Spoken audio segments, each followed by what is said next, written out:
Destiny 2 has lost 91% of players since Age of Fate. 91%!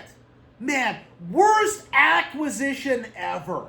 Like, again, everyone's meaning about Marathon right now and, like, what that means for Bungie. You know, everyone's been talking about that. What I was more interested in was Destiny, because that is one of the biggest blunders of the past decade. And we're in this weird period where, like, nobody really wanted to acknowledge it, because people were still pretending that Bungie was, like, a top-tier game developer even after, like, the Sony acquisition. Like, people really thought they were going to have some, like, resurgence of relevancy, and that they were going to be, like, that they were going to be good again after Sony bought them. But not only did that not happen, not only was there, like, not some mysterious, like, change in direction and, like, focus and, like, salvaging the Destiny IP, like, Bungie has completely collapsed, okay?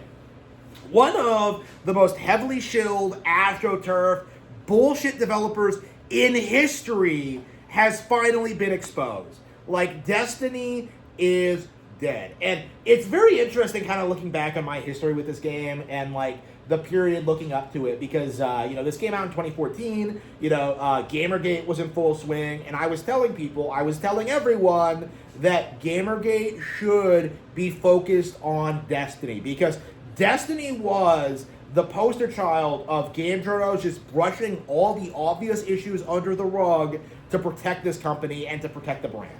Okay, you know, so many players had issues with Destiny right from the get-go. They hated the pacing, they hated the story, they hated, like, everything about it. And then, like, you know, game journals had the audacity to do that thing where they're like, well, if you hate it so much, why did you buy it? Why did you put so much time into it?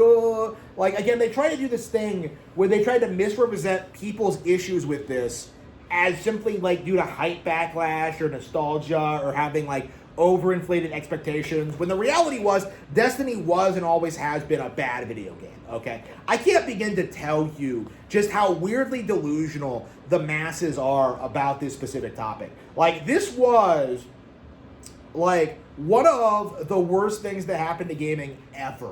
And I don't know if anybody besides me really noticed or cared. It's something that I was super passionate about. It was something I was talking about a lot. Like, even going up into release where people were talking about, like, the $1 billion budget and all the money that Activision poured into this. Like, this was supposed to be the next big thing, right? You know, fuck the Wii U. We have Destiny. Like, Destiny is going to be the next big thing in games.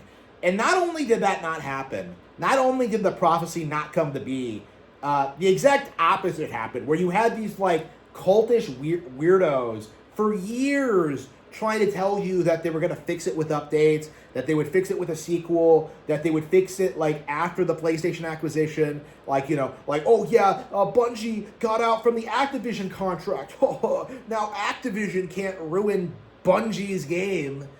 It's like, what? You are downright ridiculous. It is absurd how desperate people were to try and preserve the image of this brand. It really was a byproduct, I think, of, like, the hold that Halo had over, like, American teenagers in, like, the 2000s. Like, you know, you couldn't talk about any other video game without some weirdo coming in and just being like, well, actually, Master Chief is way more popular.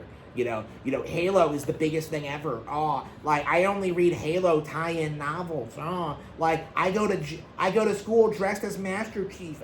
Like, you know, you saw so much of this cringe, weird bullshit that, like, nobody really saw as cringe or bullshit. You know, everybody just thought, like, Halo was, like, the biggest thing ever, that it would go on to be this, like, cultural phenomenon, that it would be, like, the new Mario or Zelda, honestly. Like, I can't begin to tell you how many times I saw people say that, like, Halo was bigger than Mario and Zelda.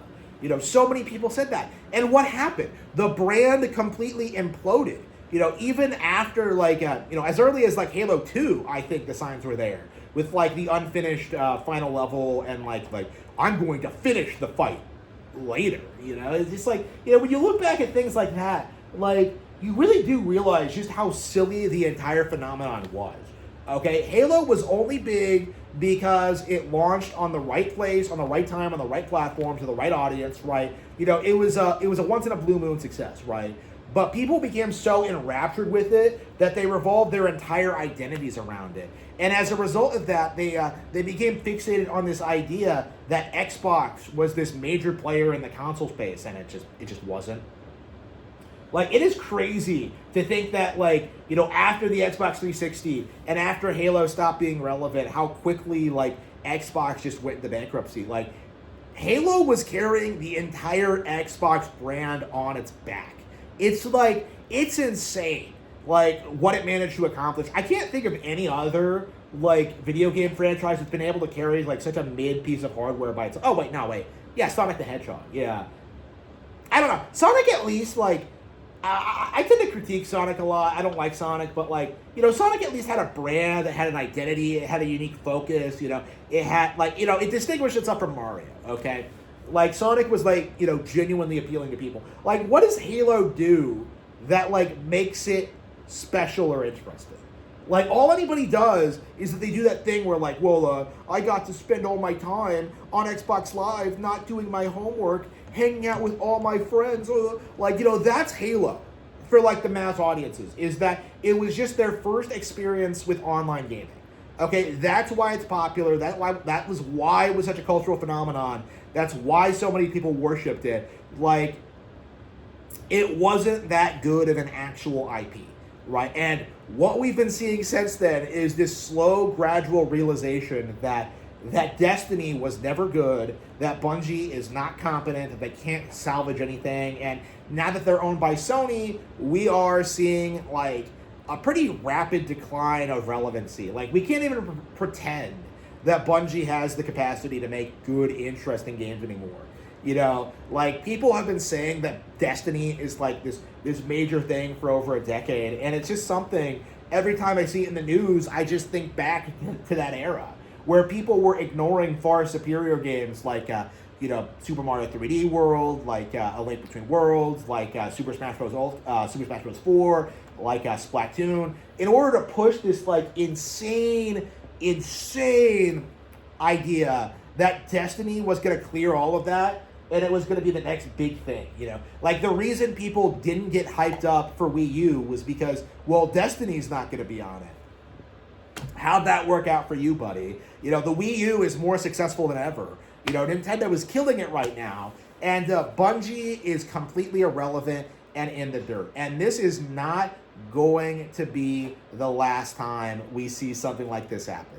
All these sacred cows, all these overhyped franchises, we are seeing a slow, gradual decline for pretty much all of them. And I would go so far as to say the only sacred cow that remains to be slaughtered is Grand Theft Auto. Like, I think it's the only brand that you're not really allowed to criticize right now, and it's only because of the illusion that this is, like, the biggest name in gaming. Pokemon, of course, is way bigger. Grand Theft Auto 6 is kind of, I think, this generation's Destiny, in which it's supposed to be the game that justifies this console generation. It's supposed to be the biggest release ever, and, like, there's no possible way that it's going to live up to that expectation. Now, I don't think it'll be as bad as Destiny, because I do have considerably more respect for Rockstar than I ever did for Bungie. But, like, the simple fact of the matter is, I think it is a fact at this point that Grand Theft Auto 6 is not going to live up to expectations, and people are going to be very, very disappointed about what this results in.